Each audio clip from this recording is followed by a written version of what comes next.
मैं आचार्य डॉक्टर मदन पति त्रिपाठी महर्षि वाल्मीकि के बारे में स्वयं के द्वारा दीर्घकाल तक किए गए अपने महत्वपूर्ण शोधों रिसर्च को लेकर प्रस्तुत हूँ।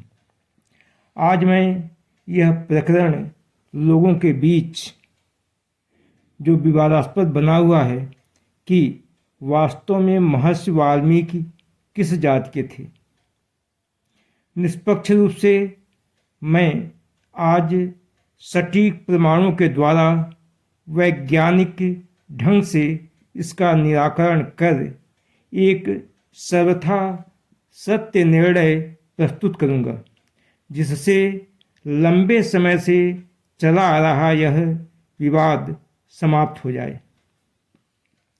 मैं यह बता दूं कि मैं इस विषय में जो कुछ कहने जा रहा हूँ वह किसी के लेख से या किसी के वीडियो से या किसी के विचारों से उद्धृत या उससे प्रभावित नहीं है, अपितु मैंने विभिन्न रामायणों, विभिन्न पुराणों तथा विभिन्न भाषाओं में रचित रामायण ग्रंथों का गहन अध्ययन और शोध चिंतन करके तत्पश्चात इसे प्रस्तुत कर रहा हूँ, जो सर्वथा मौलिक है, अतः इसे अंत तक जरूर सुनेंगे।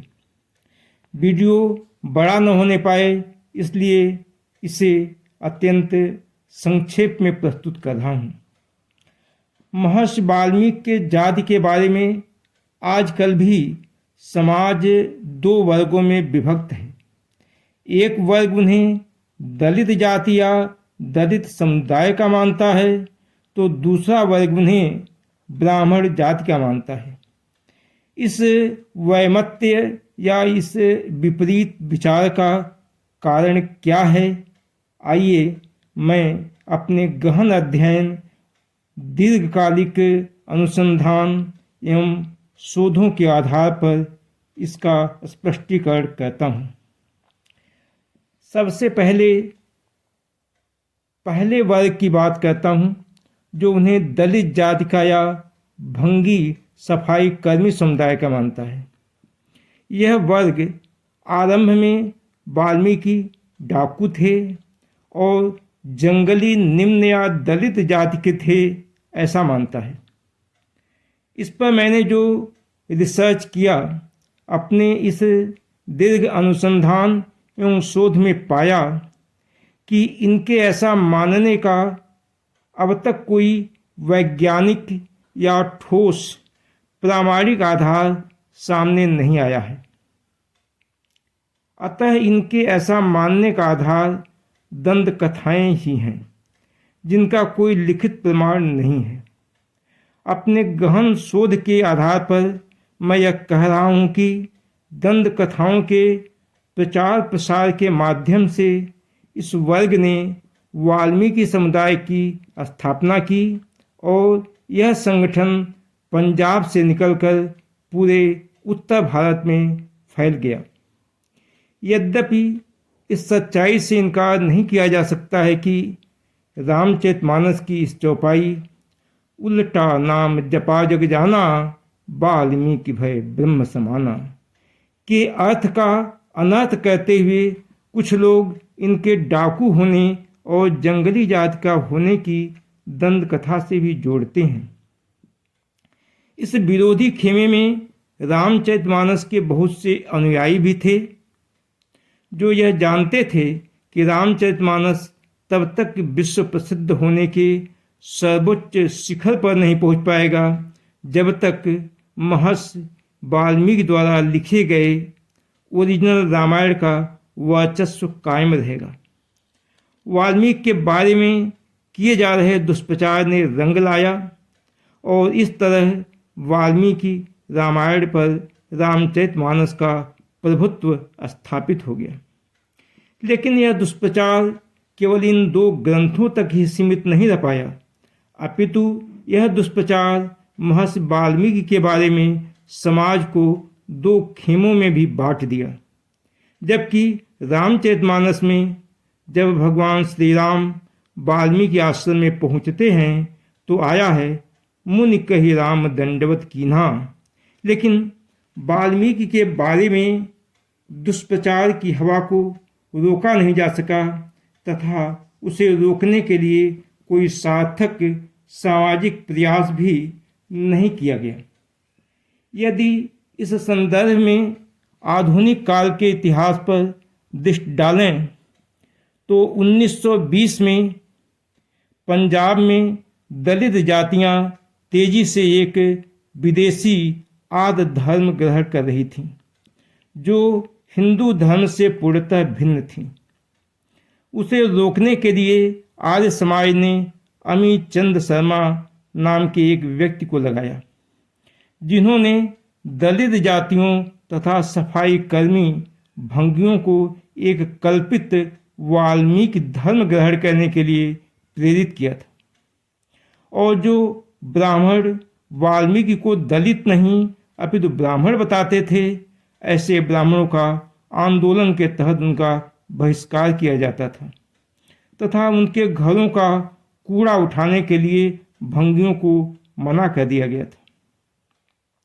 यह एक ऐतिहासिक सत्य है जिससे वे कुछ इने गिने ब्राह्मण भी इस आंदोलन के खिलाफ सिर नहीं उठा सके, और वे दलित जातियां अब आद्य धर्म ग्रहण करने के बजाय नवकल्पित वाल्मीकि धर्म तेजी से ग्रहण करने लगी और महर्षि वाल्मीकि को दलित जाति का बताने लगी। अब दूसरे वर्ग की बात करते हैं। इसके अनुसार महर्षि वाल्मीकि ब्राह्मण जात के थे। इनके पिता महर्षि प्रचेता थे, जिसके कारण इनका नाम प्राचेतस पड़ा। घोर तपस्या करने के कारण वाल्मीकि, जिसका अर्थ दीमक होता है, दीमकों ने इनके शरीर को अपना घर बना लिया था। बाद में ब्रह्मा जी के वर से इनका शरीर पूर्ववत सुंदर हो गया। तो वाल्मीकि अर्थात दीमकों द्वारा उनके शरीर में अपना घर बना लेने के कारण इनको वाल्मीकि कहा जाने लगा। जो लोग महर्षि वाल्मीकि को ब्राह्मण जात का मानते हैं, उसका कारण मैं प्रस्तुत कर रहा हूँ। इस पक्ष में 7 अत्यंत प्रबल वैज्ञानिकता पूर्ण प्रामाणिक कारण हैं। पहला कारण जो उन्हें ब्राह्मण मानता है वह अकाट्य है, क्योंकि दोनों ही वर्ग, जिनमें से एक उन्हें ब्राह्मण और एक जो उन्हें दलित जात का मानता है, इन दोनों का ही मानना है कि उन्होंने संस्कृत में वाल्मीकि रामायण लिखा था। अतः उसी वाल्मीकि रामायण के आरंभ में महर्षि वाल्मीकि ने अपने परिचय में स्वयं को ब्राह्मण बताते हुए लिखा है कि वह ब्रह्मा जी की 6वीं पीढ़ी के प्रचेता से उत्पन्न हुए थे। अतः उनके ब्राह्मण होने में इससे बड़ा प्रमाण और क्या हो सकता है। दूसरा कारण भी वैज्ञानिक दृष्टिकोण से अत्यंत प्रामाणिक है, क्योंकि स्कंद पुराण के नागर खंड में महर्षि वाल्मीकि को ब्राह्मण बताया गया है। यह एक प्राचीन ऐतिहासिक तथा पौराणिक लिखित साक्ष्य है। तीसरा कारण अध्यात्म रामायण का लिखित साक्ष्य है, जिसके अनुसार यह ब्राह्मण कुल के थे। चौथा कारण यह है कि यहाँ एक बात ध्यान देने की है कि 15वीं शताब्दी के बाद की ही लोक प्रचलित कहानियों या दंत कथाओं में वाल्मीकि को जंगली जाति का, जो बाद में दलित जाति के रूप में जाना जाने लगा, कहा गया तथा उन्हीं लोक प्रचलित कहानियों में उन्हें आरंभ में डाकू भी बताया जाता है, जिसका न तो कोई वैज्ञानिक प्रमाण है और न तो लिखित साक्षी ही। इसके अतिरिक्त विचारणीय है कि 15वीं शताब्दी के पूर्व उनके बारे में ऐसी कोई बात नहीं कही गई थी। यदि क्षण भर के लिए यह मान भी लें कि वाल्मीकि अपने किसी पूर्व जन्म में डाकू थे, तो इस तरह तो नारद जी भी अपने पूर्व जन्म में शुद्ध कुल में पैदा हुए थे। बाद में सत्संग के कारण अगले जन्म में ब्रह्मा जी के मानस पुत्र बने। इसलिए कल्पित पूर्व जन्म की बात पर संभावना को लेकर हो हल्ला करने का कोई मतलब नहीं है। वाल्मीकि को ब्राह्मण मानने का जो पांचवा महत्वपूर्ण कारण है वह यह है कि वाल्मीकि रामायण के 96वें सर्ग के 19वें श्लोक में सीता के पवित्रता और शुद्धता के बारे में राम के राजमहल में राम से महर्षि वाल्मीकि जो कहते हैं उसमें उनका परिचय भी निहित है।